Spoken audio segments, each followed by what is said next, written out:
ಜಾತಕದಲ್ಲಿ ಕಂಡುಬರುವ ಕುಜದೋಷಕ್ಕೆ ಏನು ಪರಿಹಾರ ಮಾಡಬೇಕು? ಒಬ್ಬ ವ್ಯಕ್ತಿಯ ಮದುವೆಯಲ್ಲಿ ತಡವಾದರೆ ಅಥವಾ ಮದುವೆಯಲ್ಲಿ ಇನ್ನಿತರ ಸಮಸ್ಯೆಗಳು ಕಂಡುಬಂದರೆ ಅದಕ್ಕೆಲ್ಲ ಕುಜದೋಷವೇ ಕಾರಣ ಎನ್ನಲಾಗುತ್ತದೆ. ಹಾಗಾದರೆ ಕುಜದೋಷ ಅಂದರೆ ಏನು? ಇದರಿಂದ ಆಗುವ ಸಮಸ್ಯೆಗಳೇನು? ಇದಕ್ಕೆ ಪರಿಹಾರಗಳೇನು ಅಂತ ಇವತ್ತಿನ ವಿಡಿಯೋದಲ್ಲಿ ತಿಳ್ಕೊಳ್ಳುವ ಮೊದಲು ನಮ್ಮ ಅದೃಷ್ಟಧಾರೆ ಫೇಸ್ಬುಕ್ ಪೇಜನ್ನು ಫಾಲೋ ಮಾಡ್ತಾ ಇಲ್ಲ ಅಂದರೆ ದಯವಿಟ್ಟು ಒಂದು ಲೈಕ್ ಕೊಟ್ಟು ಫಾಲೋ ಮಾಡಿ, ಜೈ ಗುರುದೇವ ಅಂತ ಕಮೆಂಟ್ ಹಾಕಿ ಈ ವಿಡಿಯೋನ ಶೇರ್ ಮಾಡಿ. ಹಾಗೂ ನಿಮ್ಮ ಭವಿಷ್ಯದಲ್ಲಿ ಯಾವುದೇ ಒಂದು ಸಮಸ್ಯೆಗಳು, ಜಾತಕದ ದೋಷಗಳು ಇದ್ದಾಗ ಶಾಶ್ವತ ಪರಿಹಾರಕ್ಕಾಗಿ ಶ್ರೀ ಶ್ರೀ ಸೂರ್ಯವರ್ಧನ್ ಭಟ್ ಗುರುಗಳಿಗೆ ಒಂದು ಫೋನ್ ಮಾಡಿ ಸಂಪರ್ಕಿಸಿ. ನಿಮ್ಮ ಸಕಲ ಸಮಸ್ಯೆಗೂ ಅವರು ಪರಿಹಾರವನ್ನು ತಿಳಿಸುತ್ತಾರೆ. ವೈದಿಕ ಜ್ಯೋತಿಷ್ಯ ಶಾಸ್ತ್ರದಲ್ಲಿ ಹೇಳುವಂತೆ ಒಬ್ಬ ಮನುಷ್ಯನಿಗೆ ಒಂದಲ್ಲ ಒಂದು ದೋಷಗಳು ಇದ್ದೇ ಇರುತ್ತದೆ. ಶನಿದೋಷ, ಕುಜದೋಷ, ಗುರುದೋಷ, ಹೀಗೆ ವ್ಯಕ್ತಿಯ ಜೀವನವನ್ನು ಆ ಗ್ರಹಗಳು ಆಧರಿಸುತ್ತವೆ. ಇದರಲ್ಲಿ ಮುಖ್ಯವಾಗಿ ಕಂಡುಬರುವ ದೋಷವೆಂದರೆ ಕುಜದೋಷ ಅಥವಾ ಮಂಗಳ ದೋಷ ಅಂತಲೇ ಕರೀತಾರೆ.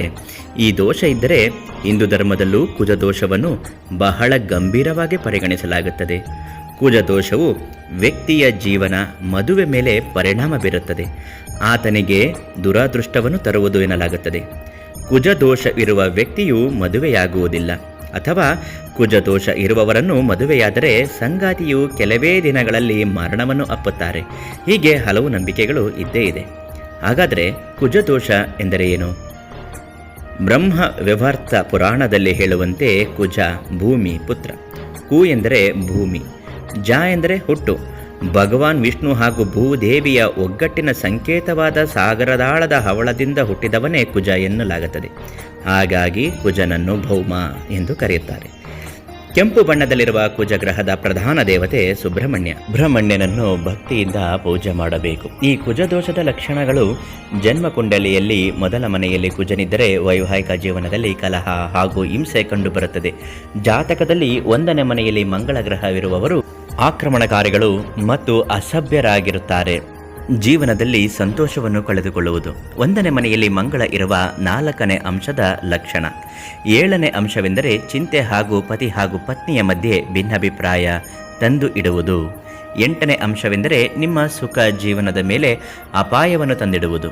2ನೇ ಮನೆಯಲ್ಲಿ ಕುಜನಿದ್ದರೆ ವ್ಯಕ್ತಿಯ ಮದುವೆ ಹಾಗೂ ವೃತ್ತಿ ಜೀವನದಲ್ಲಿ ಸಮಸ್ಯೆಗಳು ಆಗಬಹುದು. ಮಂಗಳ ಗ್ರಹವು 2ನೇ ಮನೆಯಲ್ಲಿದ್ದಾಗ ವ್ಯಕ್ತಿಯ ಕುಟುಂಬದೊಂದಿಗಿನ ಸಂಬಂಧದೊಂದಿಗಿನ ಪರಿಣಾಮ ಬೀರುವುದು. ಇದು ಸಂಗಾತಿಗಳನ್ನು ಬೇರ್ಪಡಿಸುತ್ತದೆ.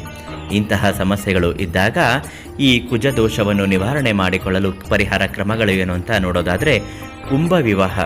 ಮದುವೆಯಾಗುವ ಹುಡುಗ ಅಥವಾ ಹುಡುಗಿಗೆ ಜಾತಕದಲ್ಲಿ ಮಂಗಳ ದೋಷ ಕಂಡುಬಂದರೆ ದೋಷದ ಋಣಾತ್ಮಕ ಪರಿಣಾಮಗಳನ್ನು ನಿವಾರಿಸಲು ಕುಂಭ ವಿವಾಹವನ್ನು ಮಾಡಲಾಗುತ್ತದೆ. ವೈದಿಕ ಜ್ಯೋತಿಷ್ಯದ ಪ್ರಕಾರ ದೋಷ ಇರುವ ವ್ಯಕ್ತಿಯು ಬಾಳೆಗಿಡ, ಅಶ್ವತ್ಥಮರ ಅಥವಾ ವಿಷ್ಣುವಿನ ಬೆಳ್ಳಿ ಅಥವಾ ಚಿನ್ನದ ಮೂರ್ತಿಯನ್ನು ವಿವಾಹ ಆಗಬೇಕು. ಕುಜದೋಷ ನಿವಾರಣೆ ಪರಿಣಾಮಕಾರಿ ಪರಿಹಾರವೆಂದರೆ ಮಂಗಳವಾರದ ಉಪವಾಸ. ದೋಷ ಇರುವವರು ಈ ದಿನ ಉಪವಾಸ ಮಾಡಿ ಬರೀ ತೊಗರಿ ಬೇಳೆಯಿಂದ ಮಾಡಿದ ಆಹಾರವನ್ನು ಮಾತ್ರ ಸೇವಿಸಬೇಕಾಗುತ್ತದೆ. ಇಂತಹ ದೋಷಗಳು ಏನಾದರೂ ಇತ್ತು ಅನ್ನುವುದಾದಲ್ಲಿ ಶಾಶ್ವತ ಪರಿಹಾರಕ್ಕಾಗಿ ಶ್ರೀ ಶ್ರೀ ಸೂರ್ಯವರ್ಧನ್ ಭಟ್ ಗುರುಗಳಿಗೆ ಒಂದು ಫೋನ್ ಮಾಡಿ ಸಂಪೂರ್ಣವಾಗಿ ಪರಿಹಾರವನ್ನು ತಿಳಿಸ್ಕೊಡ್ತಾರೆ.